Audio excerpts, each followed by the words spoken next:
भोला भगत बड़ी ही मार्मिक कथा है मित्रों। कहानी कुछ इस तरह से है कि एक गांव के बाहर छोटा सा शिव मंदिर था, जिसमें एक वृद्ध पुजारी रहा करते थे। एक दिन की बात है कि एक गरीब माँ अपने नन्हे से बालक को मंदिर के द्वार पर छोड़कर चली जाती है।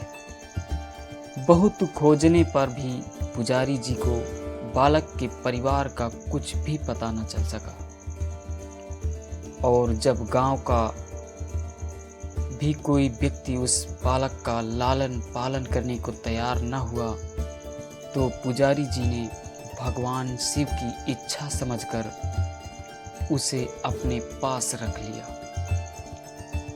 और उसका नाम रखा भोला। गांव के श्रद्धालु भक्तों से जो कुछ प्राप्त होता, उसी से भगवान शिव का, पुजारी जी का और बालक भोला का किसी तरह गुजारा चल रहा था। यदि किसी दिन कम भी पड़ता तो पुजारी जी बालक और भगवान को भोग लगाकर स्वयं ही गंगा जल पी करके ही भूखे रह जाते।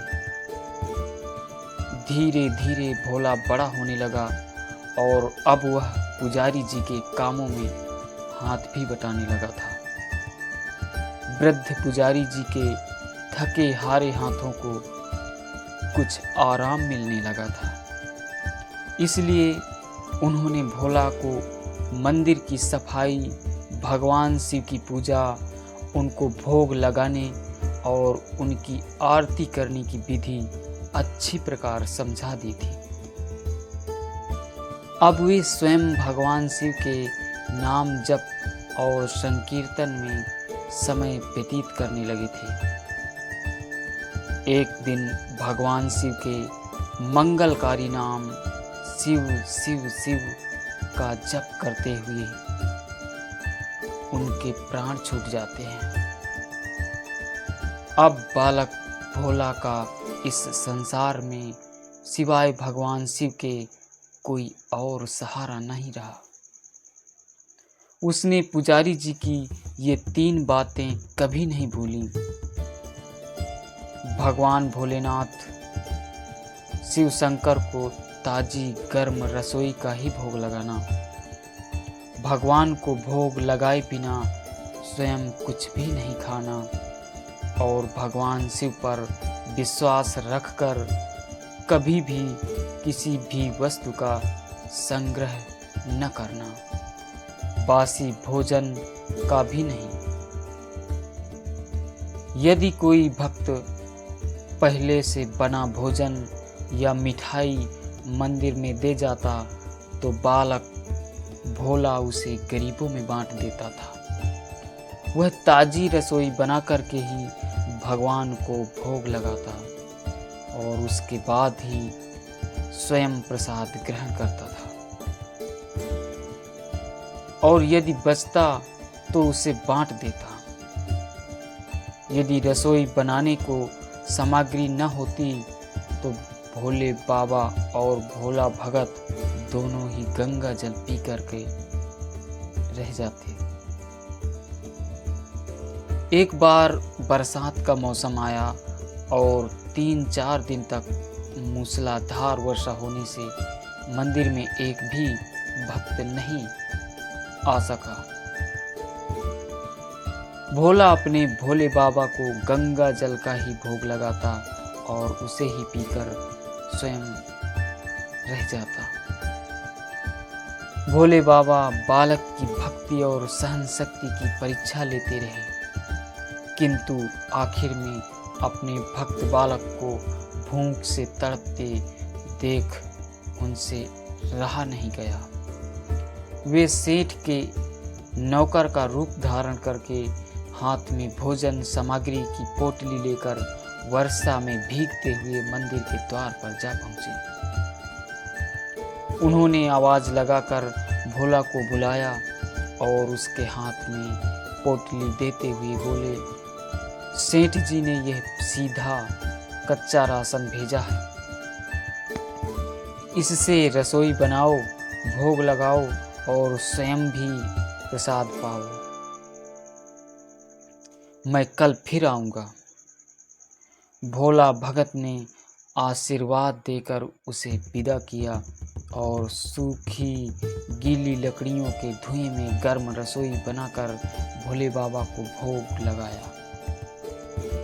पूरे बरसात के मौसम में भोले बाबा नौकर के वेश में भोला भगत को सीधा देने आते रहे और स्वयं भी गर्मा गर्म रसोई का भोग पाते रहे।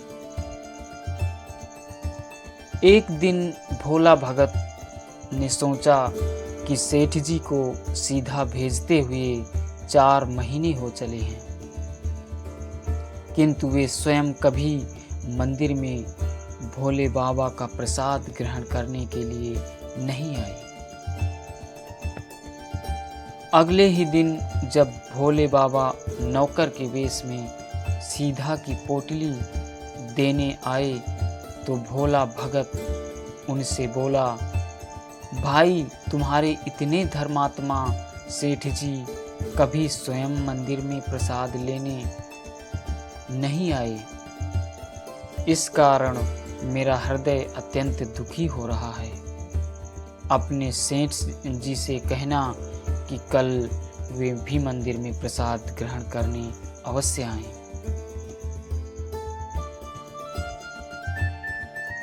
भक्त की बात सुनकर नौकर बने भोले बाबा चौंक कर घबरा उठे और बोले, पुजारी जी, सेठ जी मेरे द्वारा आपको सीधा भेजते हैं।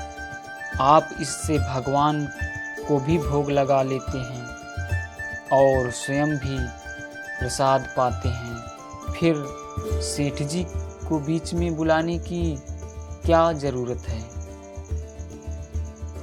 जैसा चल रहा है वैसे ही चलने दीजिए ना। भोला भगत ऐसे कैसे चलने दें?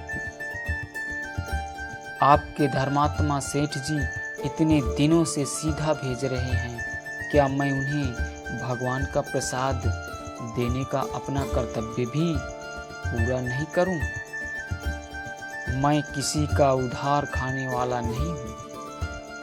अपने सेठ जी से कह देना कि यदि कल भोले बाबा का प्रसाद ग्रहण करने न पधारे तो मैं उनका सीधा लेना बंद कर दूंगा।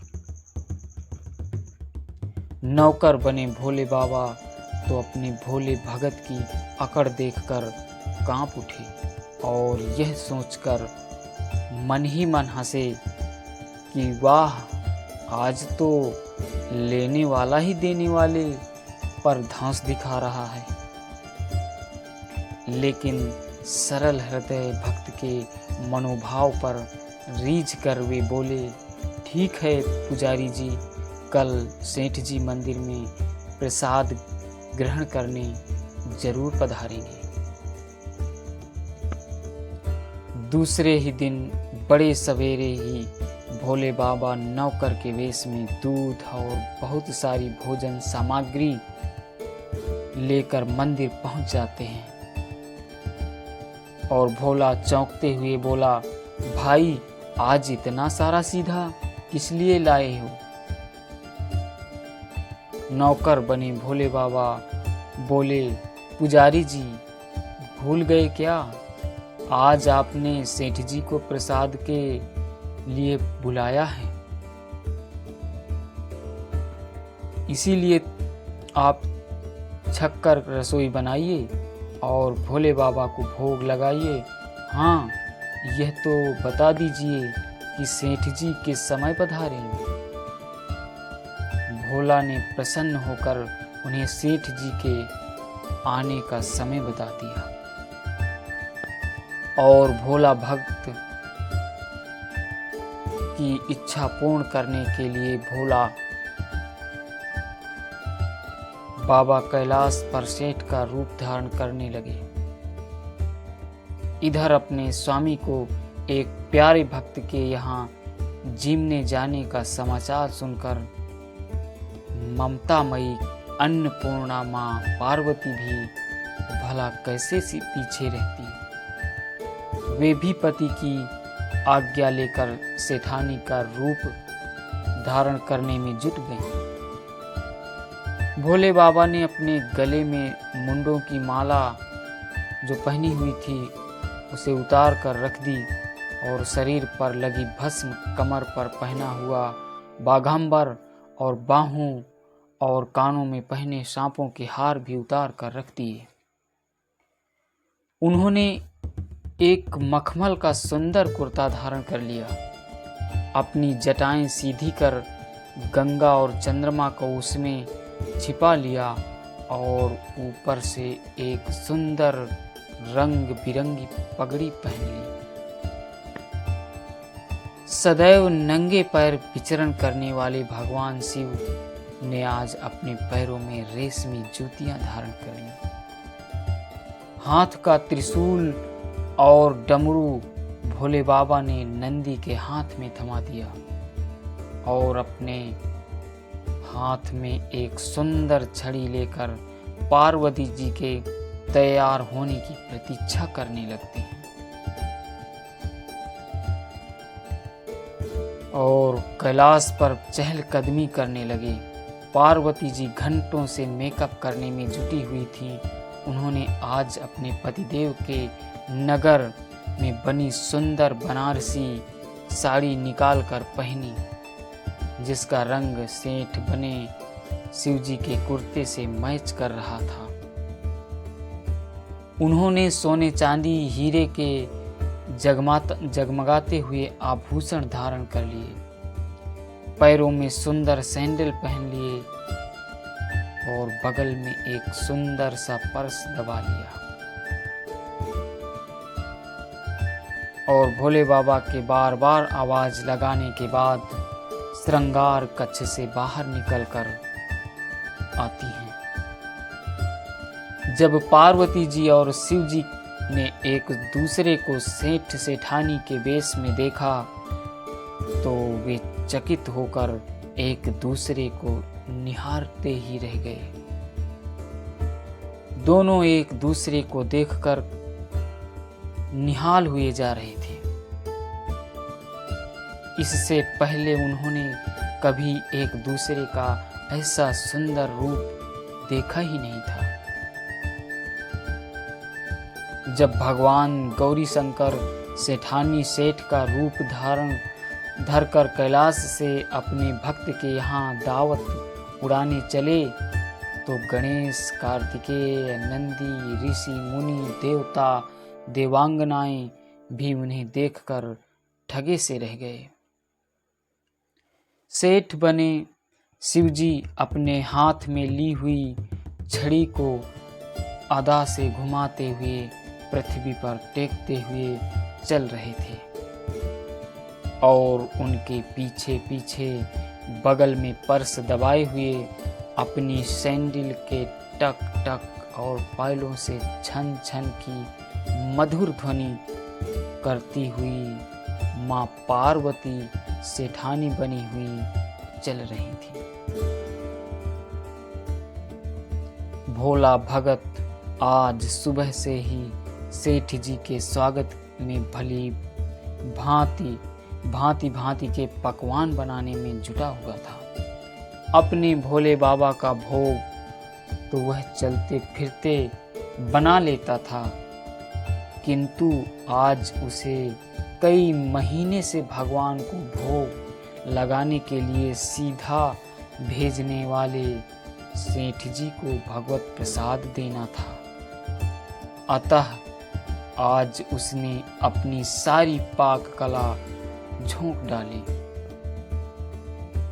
उसने सेठ जी द्वारा भेजे हुए चावल धोकर खीर बनाई, उसे धीमी आंच पर पकाकर गाढ़ा किया और उसमें सेठ जी के द्वारा भेजे हुए पिस्ते, बादाम, केसर, चिलगोजे, किशमिश डाल दिए। मिर्च और अदरक को कूटकर उसे बाजरा, बेसन और गेहूं के आटे में भरकर मोटे मोटे मिस्से टिक्कड़ बनाए। रसोई बनाकर भोला भगत पुनः स्नान करने चला जाता है ताकि स्वच्छ वस्त्र पहनकर भोले बाबा को भोग लगा सके और सेठ जी को उनका प्रसाद ग्रहण करा सके। जब भोला भगत स्नान करके लौटा तो देखा सेठ जी प्रसाद ग्रहण करने के लिए स्वयं तो आए ही हैं, संग में अपनी सेठानी जी को भी लेकर आए हैं। भोला ने झट दोनों से राम राम की, उन्हें आसन देकर बैठाया और बोला, मैं अभी भगवान को भोग लगाकर आता हूँ, फिर आपको प्रसाद परोसूंगा। भगवान के भूखे भोले बाबा ने भूख सहन नहीं हो पा रही थी, इसलिए वे बोले, पुजारी जी भगवान को जल्दी से भोग लगा करके आइएगा, मुझसे भूख सहन नहीं होती। भोला भगत बोला, सेठ जी भूख तो मुझे भी बड़े जोर से लग रही है, किंतु मैं अपनी भूख के कारण भगवान को भोग लगाना नहीं छोड़ सकता। यदि दुनिया के सारे लोग इसी तरह अपनी भूख के लिए भगवान को भोग लगाना भूल जाएं, तो भगवान तो भूखों मर जाएंगे। सेठ जी बने भोले बाबा एक पत्तल उठाते हुए बोले, पुजारी जी आप भोग लगाइए, इधर मैं पत्तल परोस लेता हूँ, मुझसे भूख सहन नहीं हो पा रही है। भोला भगत सेठ जी बने भोले बाबा को डांटते हुए बोला, सेठ जी भगवान के काम में न तो जल्दीबाजी चलती है और ना कंजूसी। मैं जब तक भगवान को भोग नहीं लगा लेता, आप रसोई के पास भी नहीं भटक सकते। चुपचाप इधर उधर घूमने के बजाय बैठ जाइए और ओम नमः शिवाय जपते रहिए। मैं अभी आता हूँ और आपको पेट भर भोजन कराता हूँ। सेठ बने शिवजी डांट खाकर चुपचाप अपने आसमान पर जा बैठे। सेठानी बनी पार्वती उनकी यह दशा देखकर बड़ी मुश्किल से अपनी हंसी रोक पाई, लेकिन जैसे ही भोला भगत पत्तल में सामग्री लेकर भगवान को भोग लगाने मंदिर में गया, शिवजी पार्वती जी को मौन रहने का संकेत करते हुए चुपके चुपके पैर रखते हुए रसोई में पहुंच जाते हैं और उन्होंने एक एक व्यंजन उठाकर चखना शुरू कर दिया। भोले बाबा तो प्रसाद को चखते ही भौचक्के रह गए। खीर में चीनी की जगह नमक भरा हुआ था और सब्जियों में चीनी भरी हुई थी।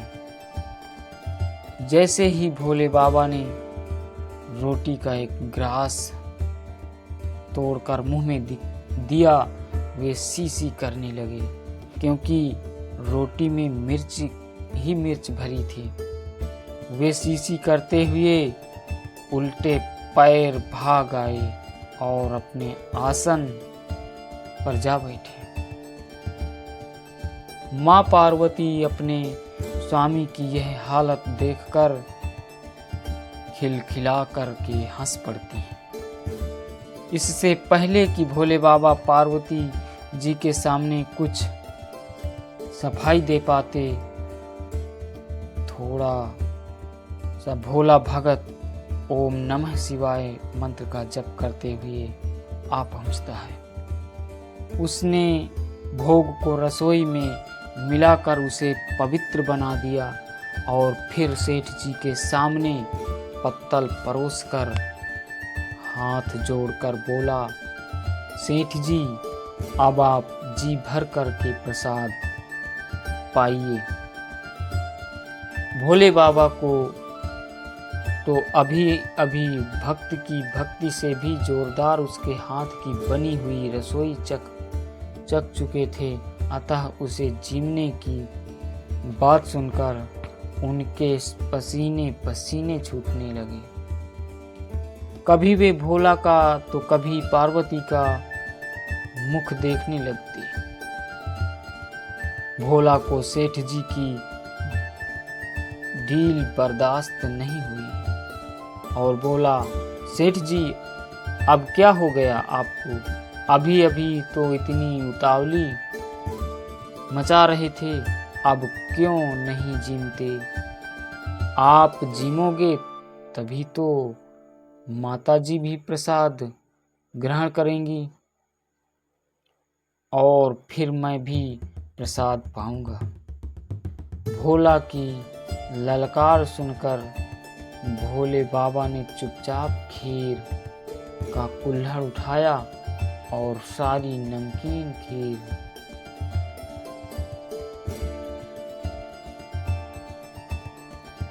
गटागट पी गए।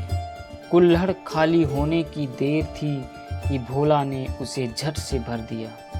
अपने प्रिय भक्त के हाथों परोसे हुए भोग में भगवान को आज दुगना स्वाद आने लगा था।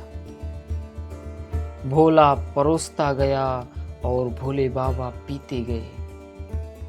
जगत माता पार्वती भक्त और भगवान दोनों के प्रेम को देखकर मंत्रमुग्ध हो जाती है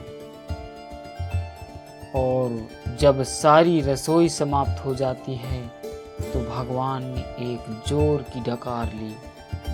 भोला को होश आया और बोला, वाह सेठ जी वाह, मैं ही बावला था जो इतनी थोड़ी सी रसोई बनाई।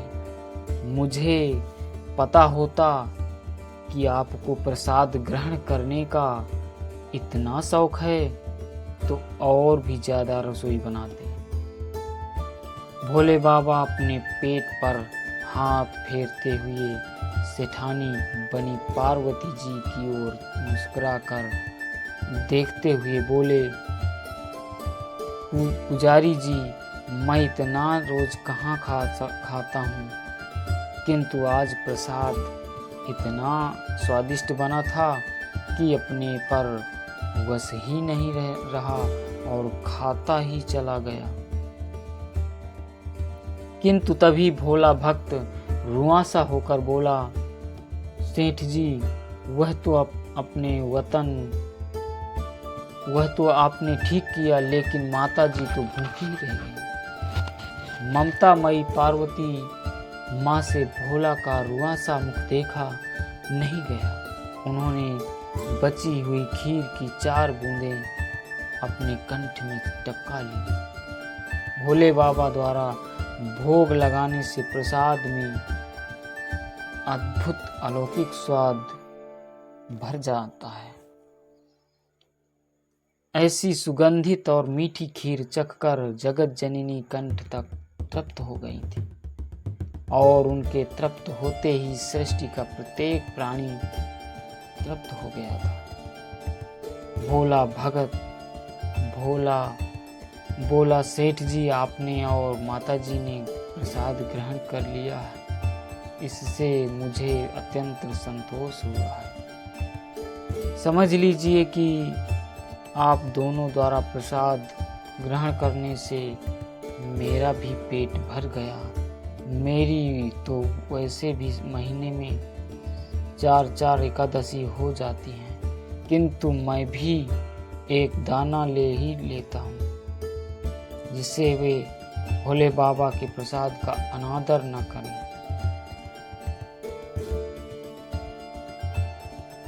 यह कहकर जैसे ही भोला ने खीर के पात्र में लगा चावल का एक दाना उठाकर अपने कंठ में डाला, उसकी जन्म जन्मांतर की भूख प्यास मिट जाती है और समस्त वासनाओं और इच्छाओं की तृप्ति हो गई। उसके ज्ञान के नेत्र खुल गए और उसने देखा कि उसके सम्मुख त्रिलोकीनाथ भगवान शंकर और जगत जननी माँ पार्वती आशीर्वाद की मुद्रा में मुस्कुराते हुए खड़े हैं।